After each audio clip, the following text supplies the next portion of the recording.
Come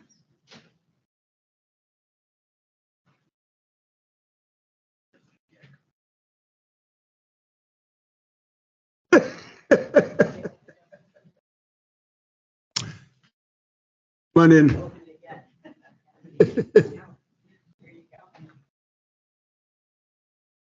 Morning, Debbie.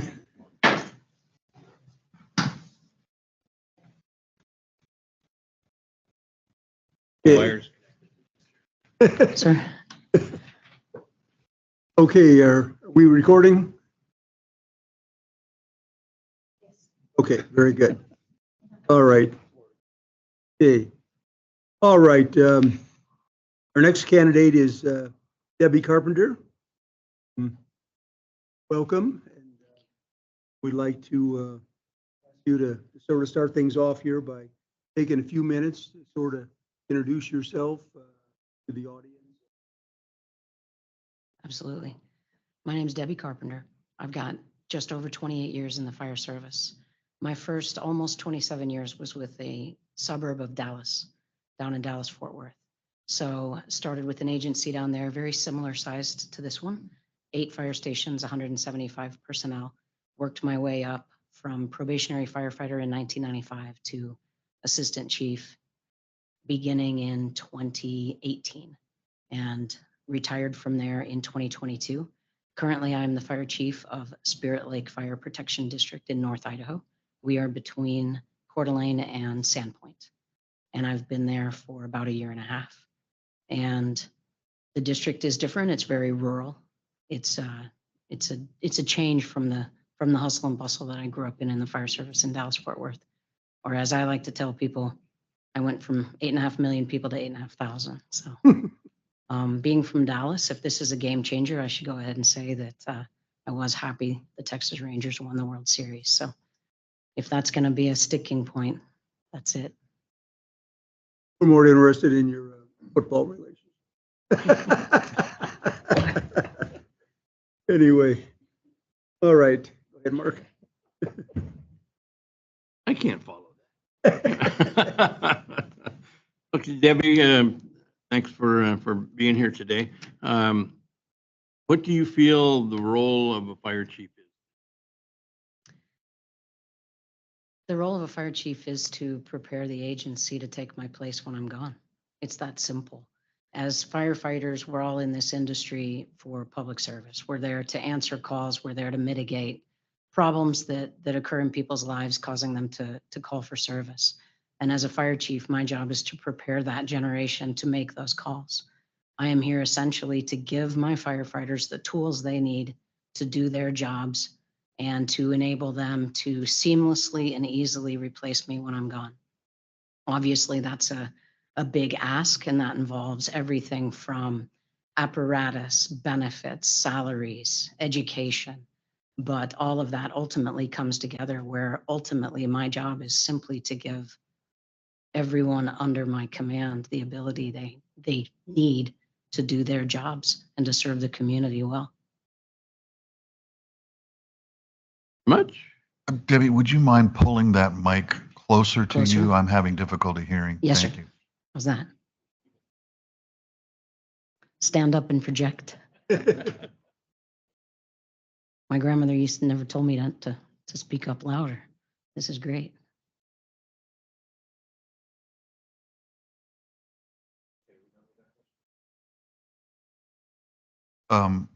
Chief Carpenter, I'd like you to describe to us your biggest challenge as a leader. You can do that as something in the past, something currently, or both. My biggest challenge as a leader currently is educating the public what it is that we do. We are all members of all hazards fire departments. And what that ultimately means is no matter what someone calls 911 for, we're there to respond, and that's our jobs. That's our public duties. But we still have to educate the public to our capabilities. Picture Palestine, Ohio, last February. There was not a firefighter in their agency that was truly prepared to be able to go on one of the largest hazmat train derailment responses in US history. But as firefighters, that's what we're called to do. So one of the biggest challenges as fire service leaders that we have is letting the public know, here's the biggest thing that we could face. Here's what we need. Here's the education we need. Here's the training we need. Here's what we're truly, truly capable of. Another example of that would be with the wildfire responses that are getting bigger and more aggressive and growing faster. Ultimately, I've got a finite number of resources. So how I would approach wildfire in my own district in rural Idaho right now is to educate the public and essentially tell them, you know what, we're not going to be able to get into every single home and save every person and all of their pets. But what I can do is I can train you to teach your house to save itself. And so a big challenge as fire service leaders is ultimately telling the public that we can't do it all, but here's what we can do. And here's what we're going to help you do to train yourselves to be able to mitigate your own emergencies in part with our assistance. And that's a massive, massive challenge because our reputation over the decades, rightfully so, has been you called and we're here for you and we'll take care of it and you can sit down and rest easy. But the world isn't like that anymore. The challenges are bigger and bolder, and our calls for service are bigger and more dynamic and more aggressive. And we've got to be able to teach the public what it is that we're capable of, and in return, tell them what we need to be able to respond better. But it also follows that we need to tell them to be able to, here's how you can help yourselves as well. Thank you.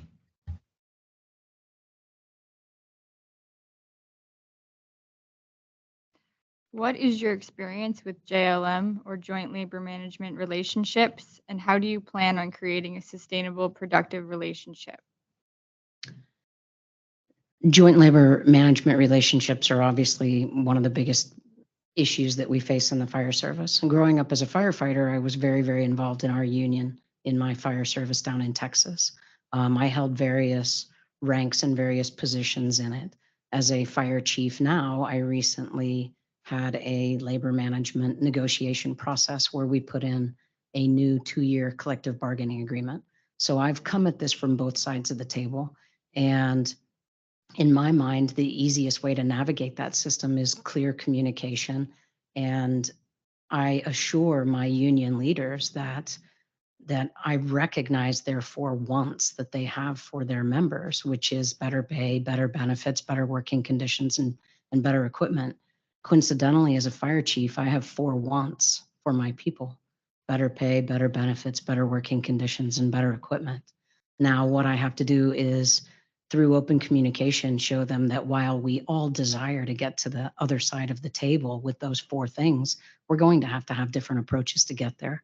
And clear communication is the way to show them what my limitations are. And ultimately, I think that labor management negotiations is all about being very fair, being very open, and having very clear expectations. It's not as difficult as I think some textbooks make it out to be. Yeah. Okay. Describe what approaches you have used to promote diversity, equity, and inclusion in your department and the results. Sure.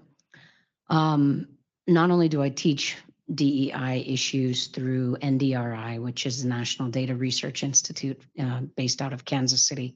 I've been a member of their grant process that they obtained through FEMA to teach DEI across the country. And in fact, I've actually taught classes up here on the other side of Seattle as well last year. But in my own agency specifically, we had a recognition a few years ago when I was personnel chief. And again, this is down in the Dallas area.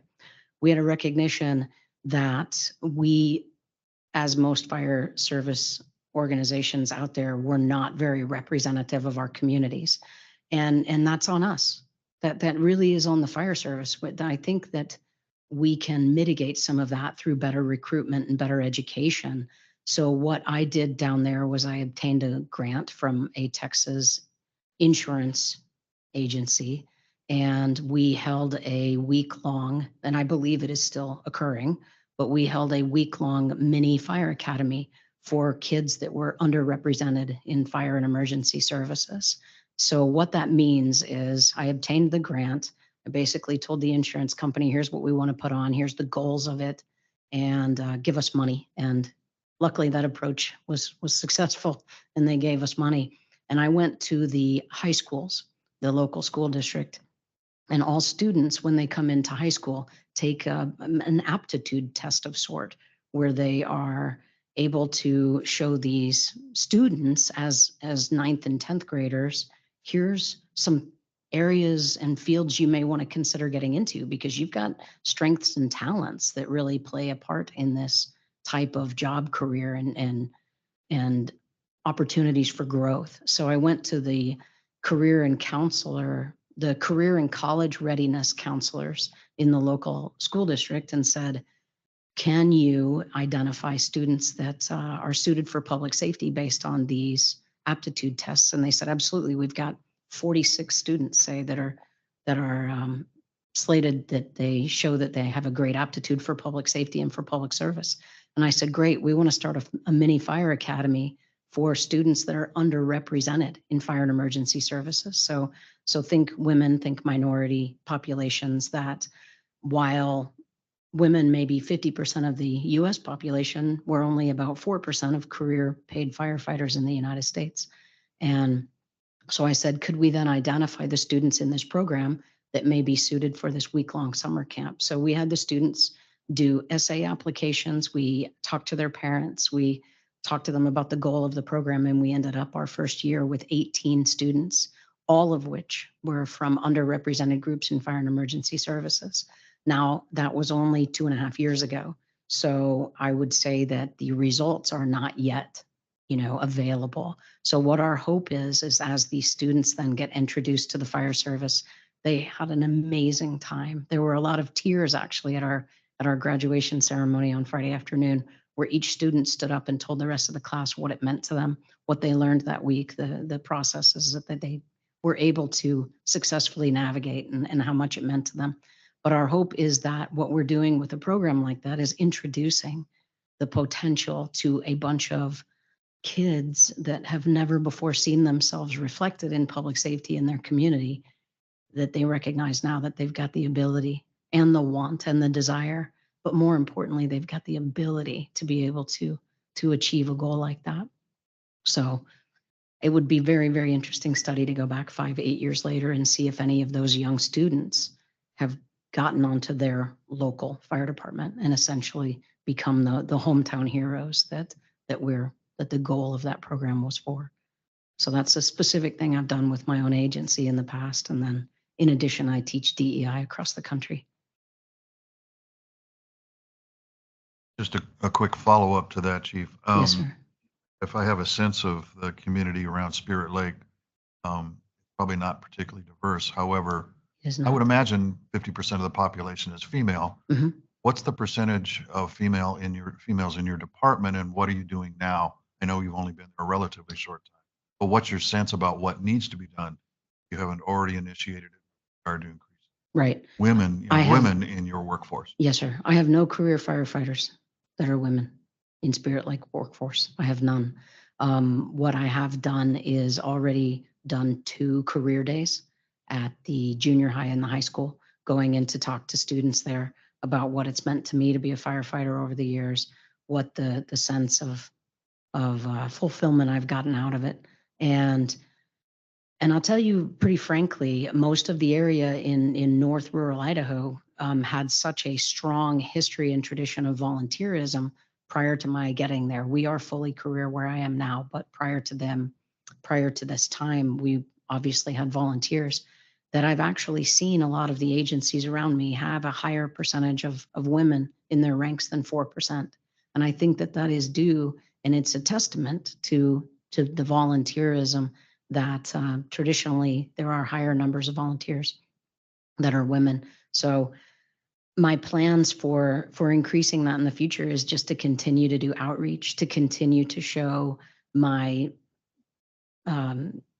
the citizens and the visitors to our district that we run a successful agency, and we're open for in the next testing process, no matter who you are, no matter where you're from. One other thing I've done is I've actually been teaching through North Idaho College, one of the rookie academies up there. And that's important too, because these young men and women, but particularly since you asked the young women in this fire academy, now they see that they've got a chief officer who's a female in their area. So a lot of it is a lot of community outreach, and it's making myself available. It's making myself visible in a very simple statement, making myself very visible to the community so that young women can grow up and say, hey, that is something that I can do.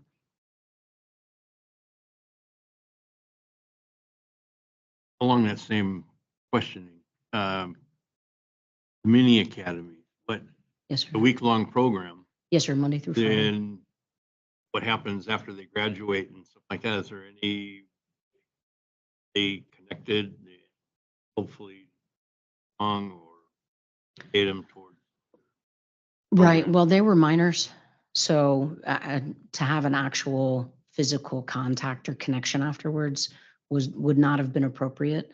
But what I did was kept in touch through those counselors, the college and career and military readiness counselors through the school district, and encouraged the counselors to continue to tell them if they have questions, they are allowed to, come back and talk to us. They have to go through official channels and talk to us in fire administration, obviously.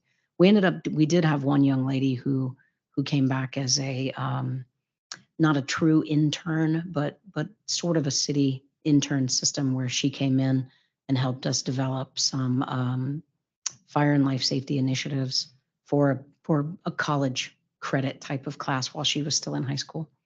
So we did encourage follow-up, but for me to reach out directly to them would not have been appropriate. So I just went through the career counselors. So no mini academy. No, well, not to my knowledge. Yeah. I don't know. After I retired from there and moved to Idaho, I did get 3 or 4 or 5 or 18 phone calls from the chief who took my position down there asking questions about how we ran that. So Cool. my anticipation and hope was that it's continuing. Right. Well, one other question. This is a new question. Yes, sir. Community risk reduction seems to be, well, it is. Seems to be. This is the future of fire service. What is your vision for community risk reduction? And provide some examples of what you've been department. Sure. Community risk reduction is about local hazards, and it's about what our individual communities need us to do on a department basis in order to assist them in whatever emergencies come up. A way to look at it is emergency management is a global industry, but all emergencies are local, is a better way to think about that. And so as I see CRR, as I see the whole aspect of community risk reduction, what I think it's important to do is to identify what your specific community needs from you as a fire agency. Again, we may be all hazards. We may be telling the public that we can respond to anything, but the truth is our community needs us to respond to very, very specific things. As an example, the agency I came from in Dallas area had a very, very large population of nursing home facilities and nursing home residents. And that was just coincidence. But what we took that as was an opportunity for us to develop a community risk reduction overall response. And we did not invent programs. The National Fire Protection Agency has some amazing programs for elderly folks in nursing homes called programs like Remembering When is the name of one of them. But what we did specifically down there was recognizing the need that we had just a large population of nursing home residents is we created a program to where we went into every nursing home twice a year and presented programs to the residents. And in addition, we presented programs to the staff. And what that did for us down there was it created 3 results for us. One was that the nursing home residents were safer because we would educate them with fire and life safety risk mitigation practices, such as hazards in cooking, trip and fall hazards that we see occurring frequently in the elderly population causing calls to 911. So we made those residents safer through these programs, which also then in turn reduced 911 calls to these facilities, which is a win-win. It's a win for the taxpayers. We're available for other things. It's a win for the agencies where these residents were living because they could say that their facilities were safe according to the fire department. But in addition, it helped us educate the staff. And we were able to talk to the staff about here's who we are, here's what we're about, here's what we're looking for, here's where we want you to call 911. And we want you to call 911 earlier than you may have thought of in the past, because too many times we hear about fire departments going into nursing homes and they're telling people, you guys call 911 for everything, and that's not appropriate. But in actuality, we truly, truly want the staff to call 911 more frequently when they recognize the severity of something. So instead of trying to take things into their own hands. So really, truly, it was a very win-win situation for my agency down there, where we developed relationships, not only with individual residents, but with facilities. Places were safer. We did not have as many nuisance 911 calls of any kind, from fire alarms to injuries, nor did we have any issues with communication. So then it really was a great program down there. But to go back to your question, Commissioner Thompson, with the community as a whole, I think risk reduction tenets really mandate that we find what is in our individual communities and what our people need us to respond to. As an example, where I am now, wildfire obviously is a big concern. Not this time of year, but certainly in July, August, and September.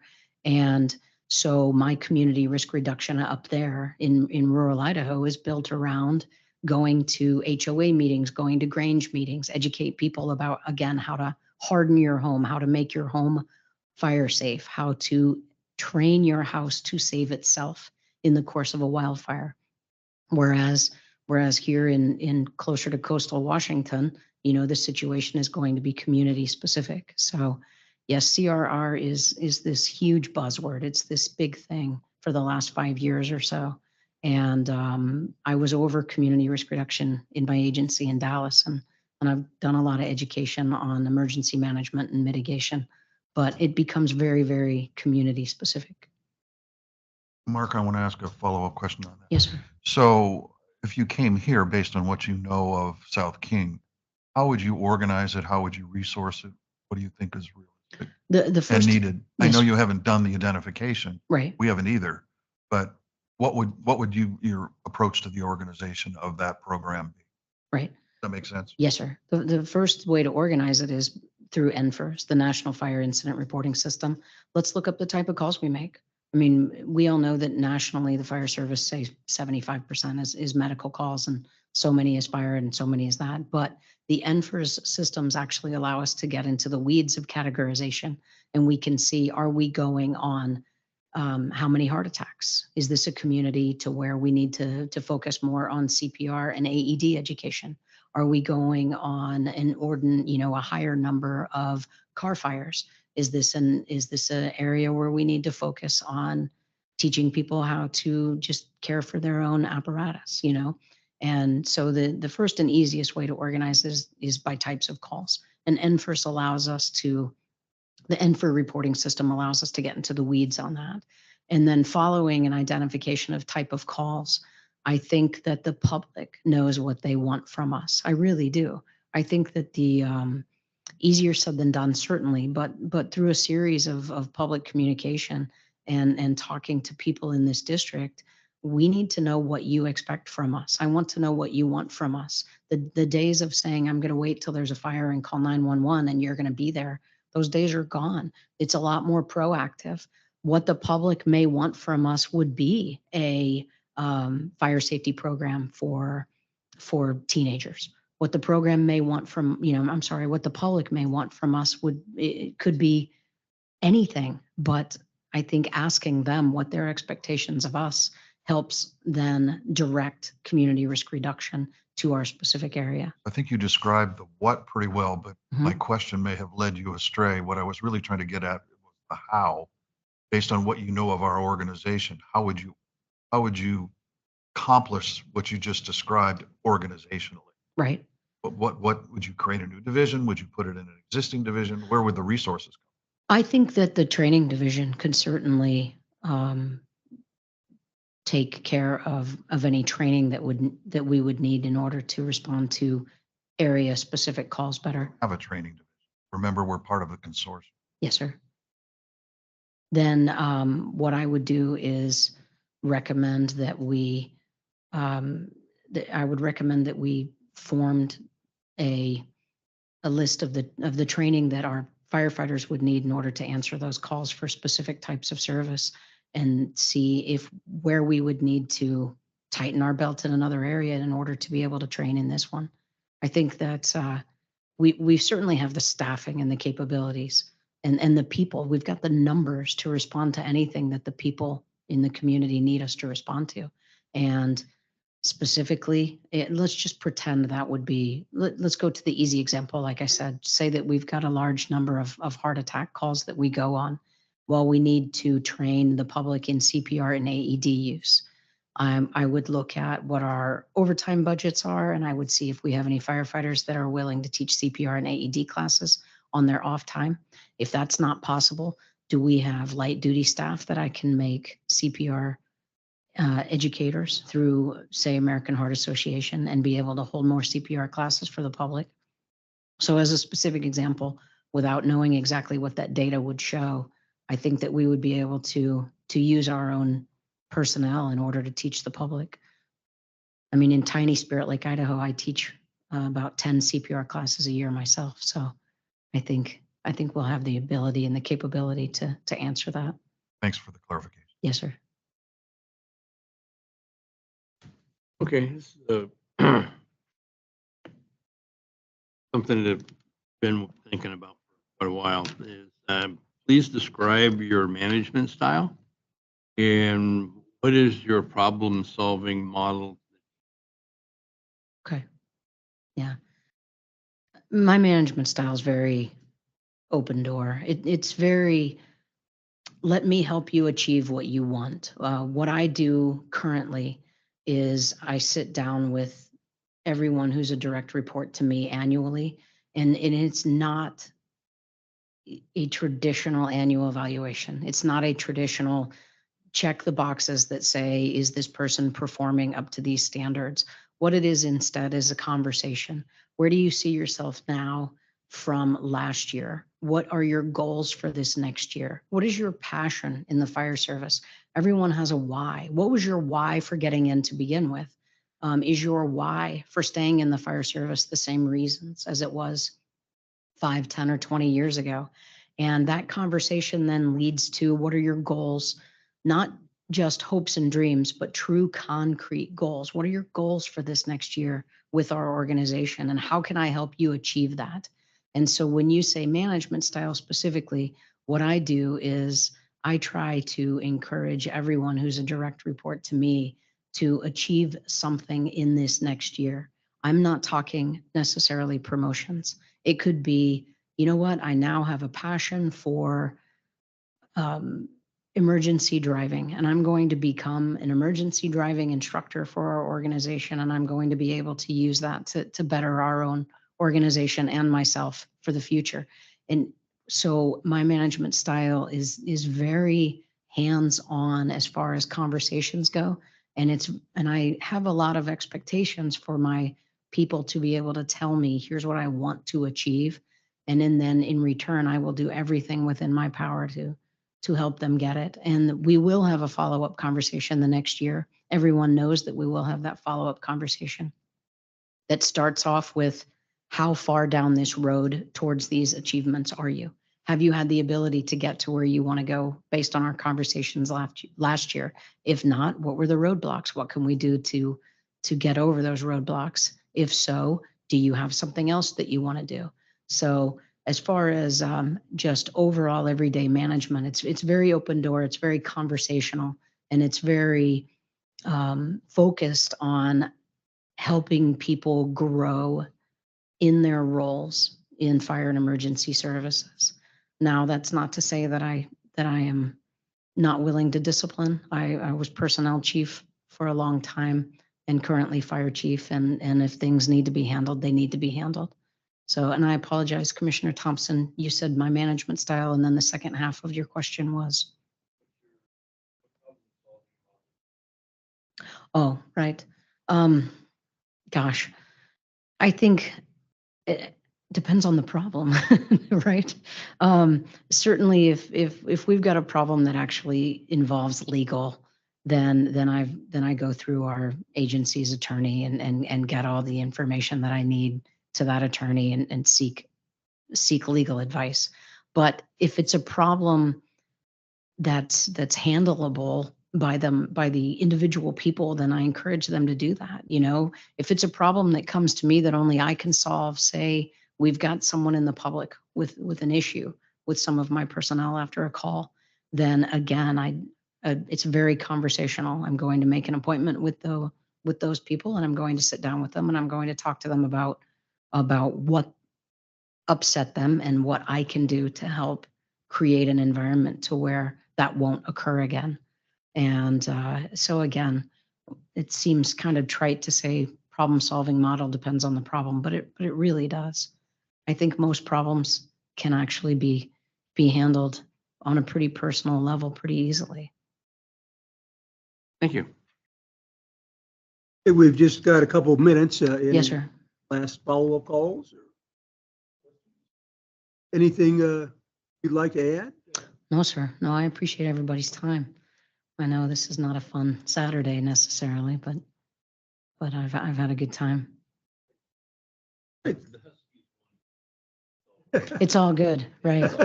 Right. That was a fun game, by the way. I saw the second half last night. All right, well, thank you, and talk to you this afternoon. Thank you.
Next candidate is David Valkenburg. Why don't we start off? Sorry, let me say that again so the audience knows who we're talking to. Our next candidate is Dave Van Valkenburg. And start off, we'll ask you to maybe just take a couple minutes and talk a bit about yourself to the audience. Sure, thank you. My name is Dave Van Valkenburg. I have been in the fire service for almost 35 years.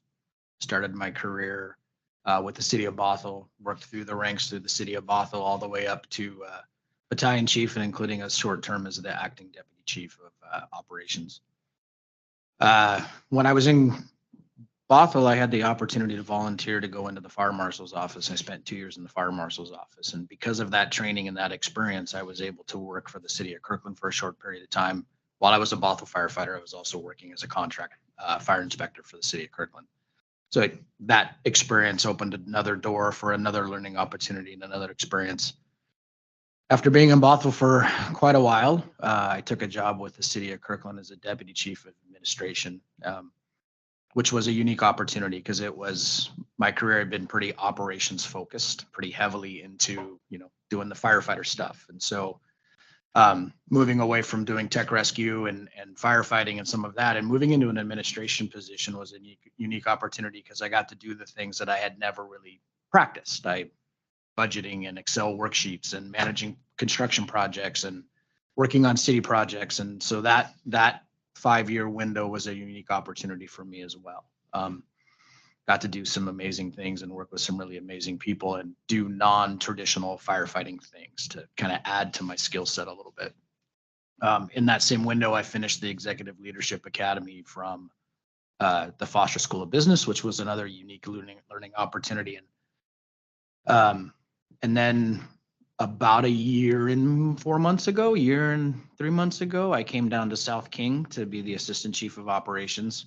And I've been here since October of last year. I'm married. I have 2 wonderful daughters and a wonderful wife. I'm very heavily involved in my daughter's activities and my daughter's life. Coaching soccer and being with them. We like to spend a lot of time outdoors and a lot of time camping and hiking and being on the water when possible. I think that's me in a very brief nutshell.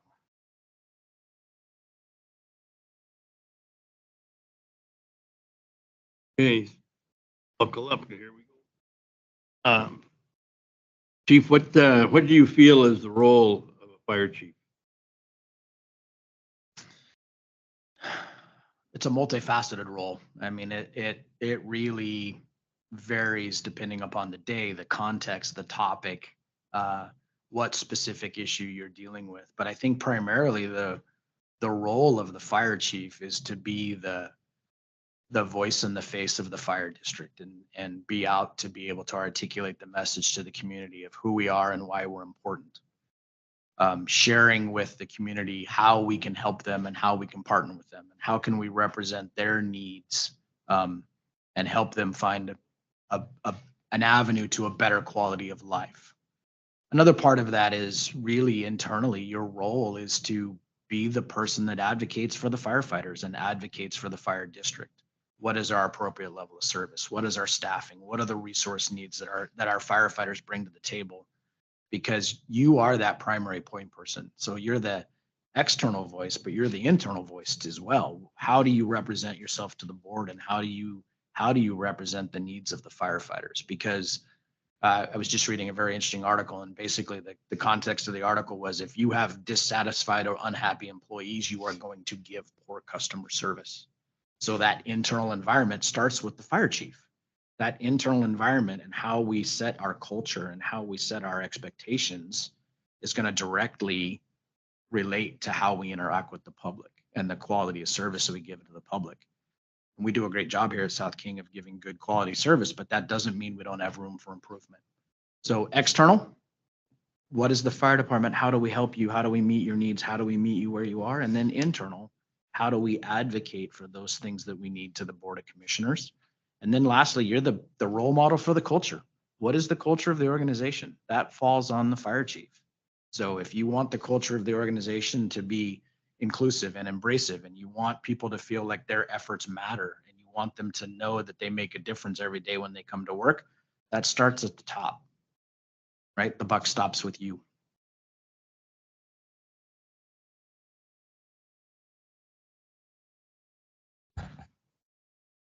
Chief Dave, can you tell us what your biggest challenge is or was as a leader? In other words, you can give us an example from the past, you can give us a current example, or you can do both.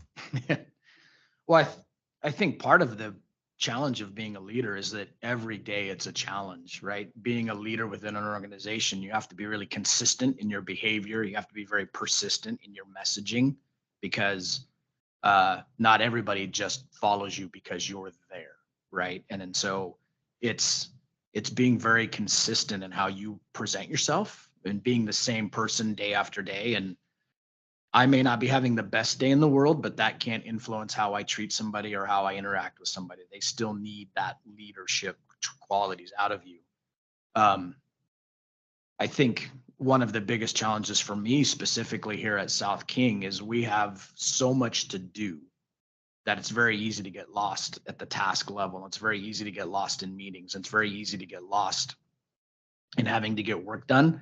And getting out and being visible has been one of the areas where I've slowly improved over time, and being very diligent about getting out and being with the crews, because you're not, right? The old adage is you're not going to be heard if you're not seen.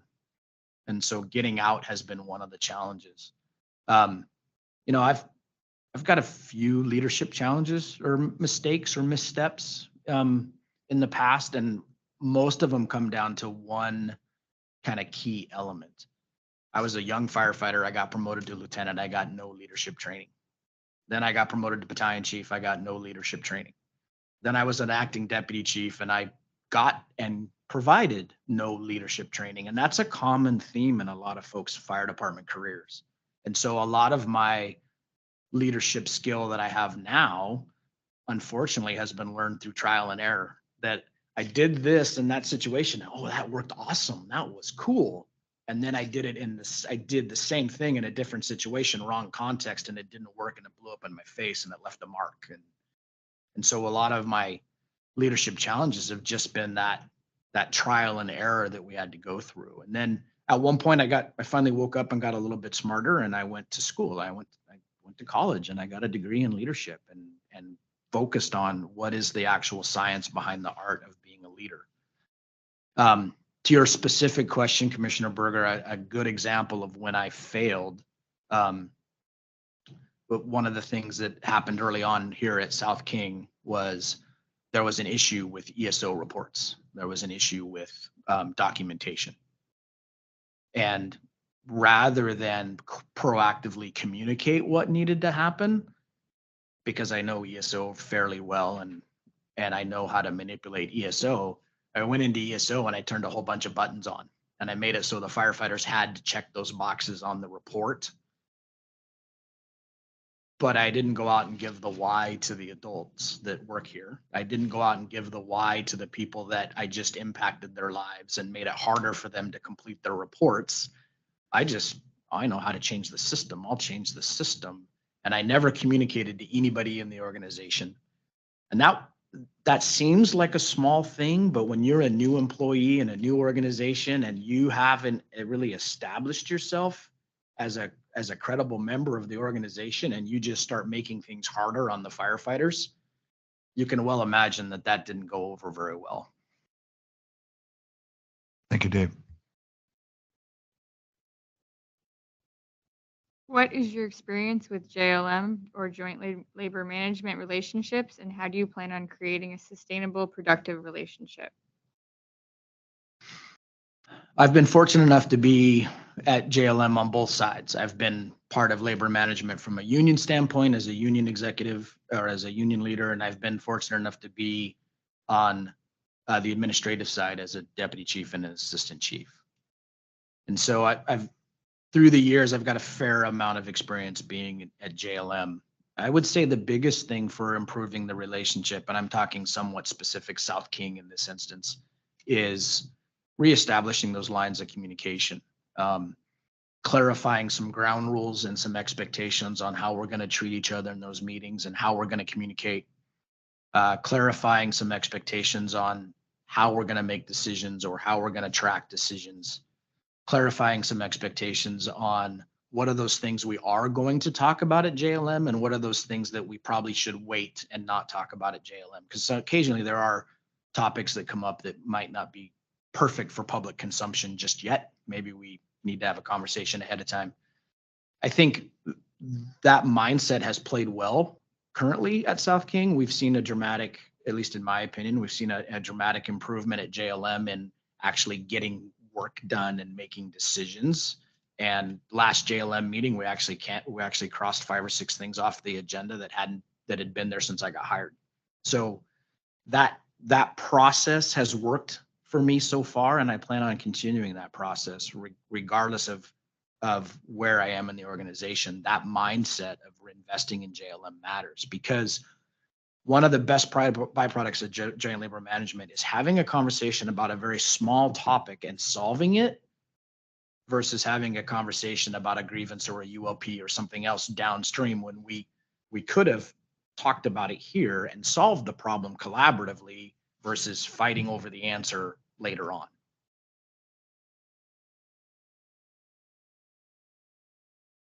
Okay, describe what approaches you have used to promote diversity, equity, and inclusion in your department and the results. Well, there's a couple of elements to that answer. I'll start with myself personally, and then I'll talk a little bit about South King.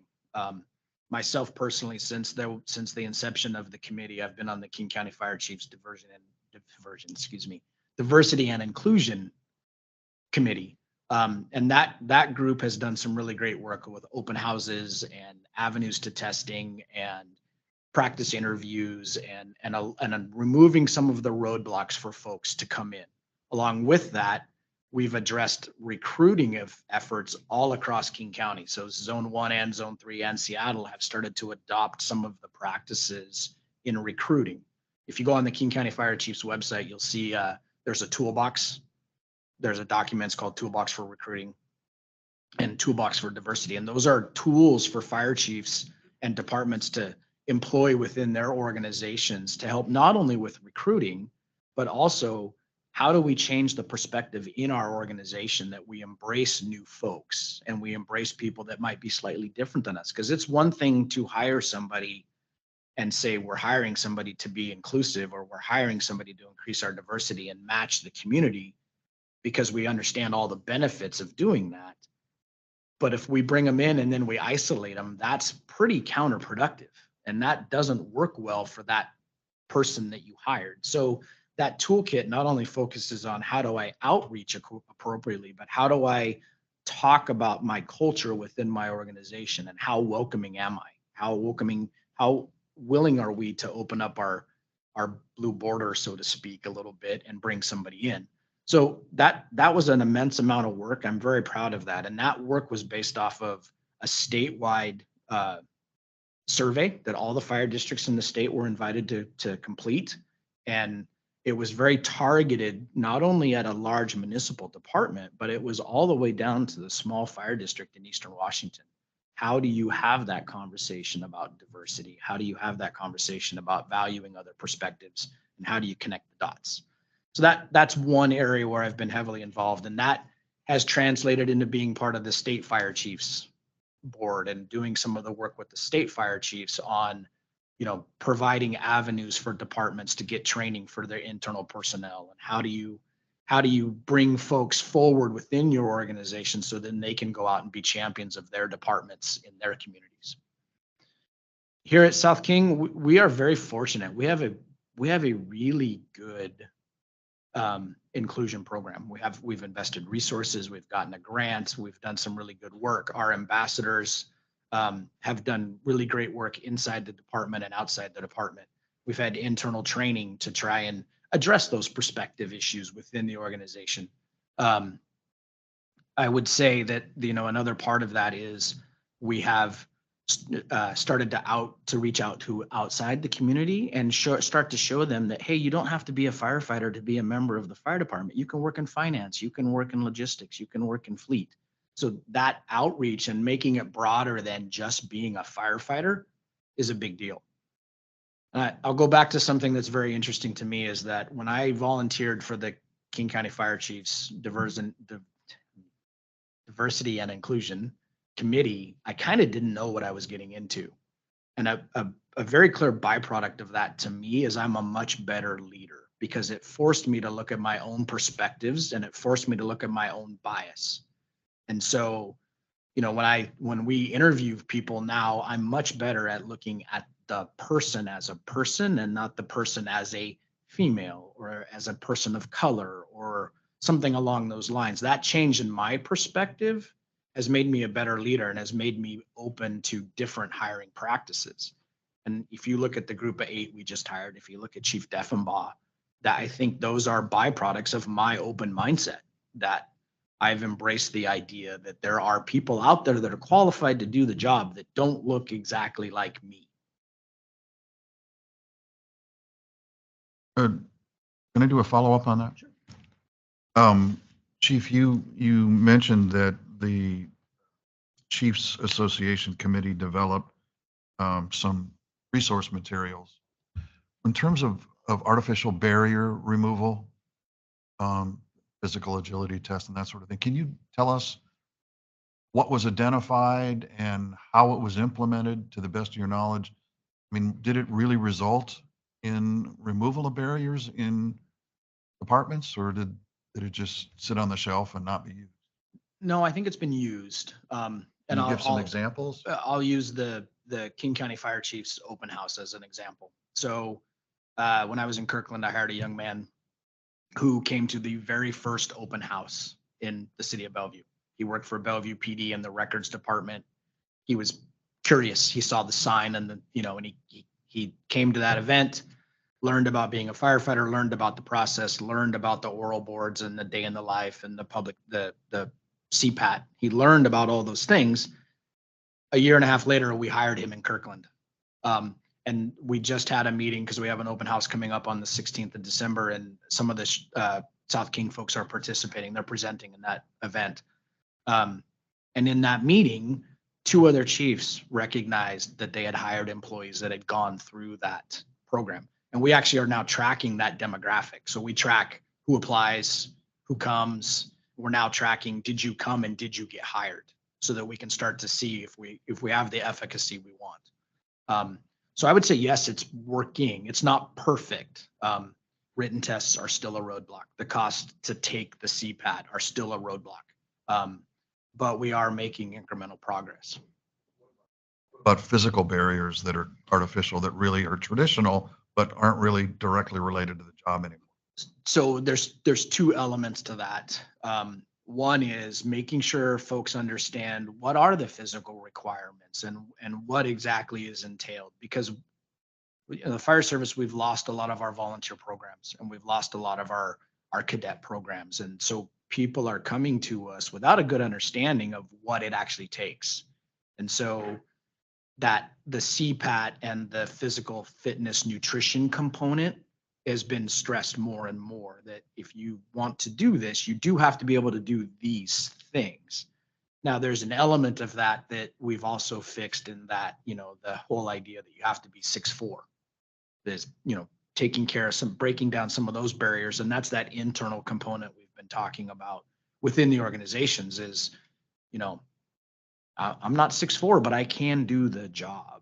So it's a little bit of both. It's educating them so they can meet the baseline, but it's also adjusting within the organization what a firefighter looks like, and connecting that to 80% of what we do is not fight fires. And there are roles within organizations for people that want to be a firefighter EMT, but maybe they don't want to fight fire. And you know of examples in various districts, departments that have done exactly that. Identify and eliminate. Yes, Seattle outmoded requirements. Seattle would be one good example. And we've actually adopted, we're bringing our folks in for a month before they go to the academy. And we're making sure that they understand, how to use their body, how to stay healthy, how to have a good level of nutrition, how to have a baseline skill set before they go to the academy. So it's not quite as stressful and unknown. Academy's hard, and that 16 weeks is a grind. And if you don't know what you're getting into about week 4, you really start running out of gas. And so we're trying to prime the pump, to use a poor firefighter term. We're trying to prime them to know what they're getting into before they go there. Thank you. Hey, Community risk reduction is the future path of the fire service. What's your vision for community risk reduction, and provide some department? Sure. Well, community risk reduction is such a large project, and there's so many things that fall into community risk reduction. And I have said a couple times in the past that we have a very light touch on our community, that we don't interact and touch our community enough. So we've reorganized a little bit, and we've actually assigned the chief to start working on community risk reduction strategies and start actually looking at a community risk reduction analysis and where can we be and where can we focus. Part of that's going to be an education within our own department, because you say community risk reduction and everybody thinks the fire marshal's office. If I go out and do inspections, I'm doing community risk reduction. Well, it's so much more than that. And so, the establishment of MIH is part of community risk reduction. Keeping the community healthy or keeping them in their homes longer, that's part of community risk reduction. Starting to get out to the community and do an assessment and find out what are the weak spots that we're unaware of. I would be willing to bet, that there are some areas in our community where they need help and we don't know. And the only time we really know they need help is when they call 911. And then sometimes we're not prepared to solve the problem because we don't have the right training and we don't have the right resources. So we probably have a blind spot that hopefully that community risk reduction assessment would help us with.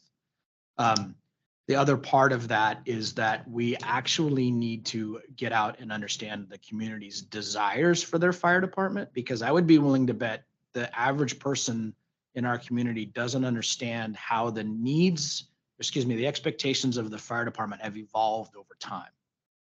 We were talking the other day about the challenges for the fire service in the 21st century and the iChief's ACMA report. And the fire service is becoming the primary wellness tool within communities. And so if that is a true statement and that's a challenge for us moving forward, we better get in front of that and start identifying what are the wellness needs of the community. One of the things that we used to do that we've talked about implementing again is we used to go out at the health fairs, and in February, it was Heart Month, but February 14th, Valentine's Day, Heart Month. And go out and do blood pressure and blood sugar for folks.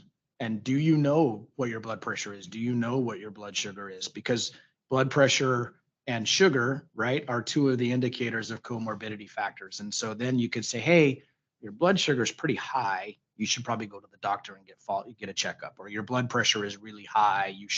Are you on medicine? No, then you should probably go and get a blood pressure. Those are the types of programs we can institute here pretty easily and at a cost-effective level that would have a direct impact on the community. And that all goes back to that community risk reduction. It's not just fire, it's how do we impact the quality of their lives.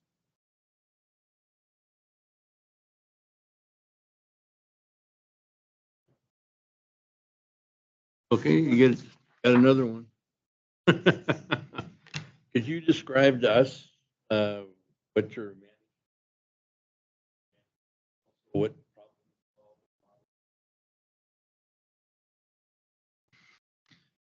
Well, my management style is pretty inclusive. I am a firm believer, and unfortunately, we were talking about leadership and learning through trial and error. I've learned this one through trial and error as well. When I try to make too many decisions on my own, I don't make great decisions all the time. So I've learned and evolved through time to really understand and value other people's perspectives when it comes to management style. So we have this program we want to institute, or we have this decision we have to make, or we have this whatever it is. I try very hard to be inclusive. Now that's always dependent upon time. That's always dependent upon resources. Ultimately, it's the fire chief's responsibility to own that decision, whatever it is. But really and truly, my management style starts with being inclusive. The other part of that, though, is if you want to be inclusive, you've got to really set some expectations. You've got to set expectations for folks so they know what's expected of them, and they know where to go, and they know how to make decisions when you're not there. And along with that, expectations, a big component for me is leaders' intent. What do I want this to look like when we're all done? And I'll give you an example. So Chief Deffenbaugh working on mobile integrated health. The vision I shared with her, my leader's intent was that we had a program that could address low acuity calls, that could meet people in their homes, that could provide resources, that could prevent 911 calls for those things that maybe aren't in our specific wheelhouse. How Chief Deffenbaugh and her staff gets there is a little bit up to her. I'm the resource. I'm here to guide. I'm here to answer questions. But my intent is this is the program that we need. How do we get there? And in my intent or my vision, what did I miss? What do we need to add? That's kind of an example of what when I consider that inclusion element in leaders' intent. Another part of leaders' intent, though, is that when you set expectations and you share leaders' intent, you have to be available to answer questions and clarify, but you also have to be available and willing to step in and say, that doesn't fit what we talked about, so come back this way a little bit. You're a little too far in the left-hand lane, come back in the right-hand lane. Because if you set expectations and you share intent, but then you're not there to make sure they're being met, then that takes away from that inclusion. And for me, my go-to then is I become a little more autocratic. No, you didn't do it right, so therefore do it this way. And so what I've learned through trial and error is if I clarify expectations up front and I gently remind folks, then we get to that end point without me having to be autocratic. And I'm sorry, Commissioner Thompson, the other part was problem solving. For me, problem solving is a very basic model.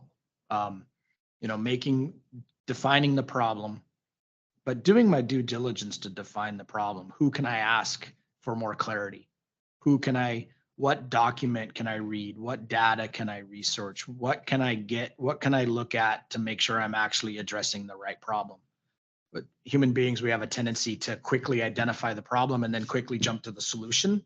And that doesn't get us the desired outcome. And that, again, being very diligent about figuring out what the problem is and what are the resources for me to figure out the problem. Then what are my options for solving the problem, right? And what could I do? This is the problem. What's my desired end state? So what can I do to get that desired end state? And that is another big part of inclusion, is because when you get to that, what are my options part, I know I'm not always the smartest person in the room, and somebody somewhere in the organization is going to have a great idea. And it might not come from me. It might not come from a battalion chief or a captain. It might come from the 3-year firefighter.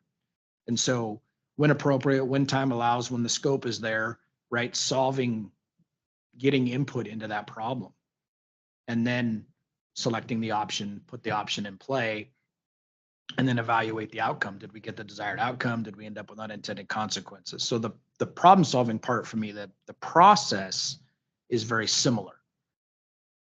The part that has worked well for me is making sure that in that options phase, it's inclusive and it's open. And a very easy example is our apparatus committee. Our apparatus committee is doing amazing work. The problem was the lack of consistent inventory, the lack of equipment on reserves, all of the things that were impacting operations. So bringing that group in and having them share the options and actually having a voice in the implementation phase has created buy-in, it's created engagement, it's created some employee rewards, and it's fostered that idea that we can be inclusive when it comes to management and problem solving. So pretty traditional problem solving method in my mind, but the implementation is making sure that we involve as many people as possible.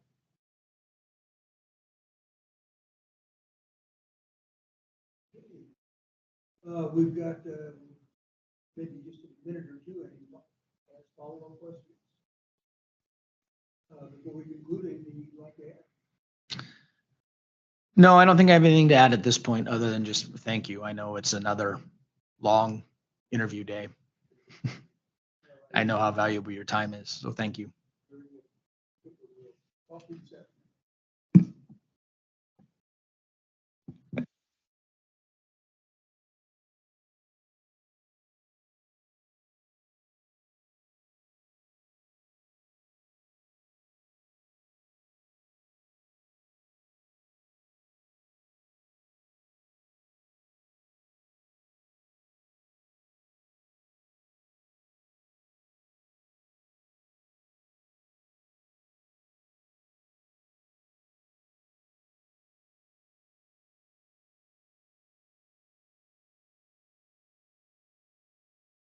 excuse me, my mic wasn't on. Okay, we're at a point where we're, if there's any public comments, we'd like to hear them.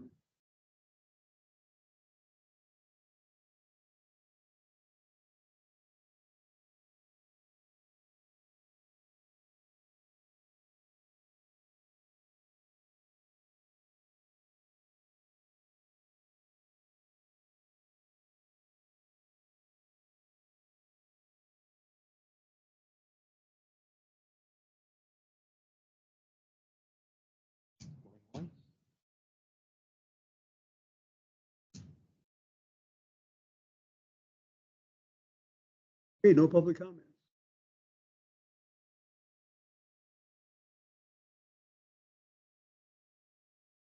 Should we just break for lunch now, or should we go into executive session?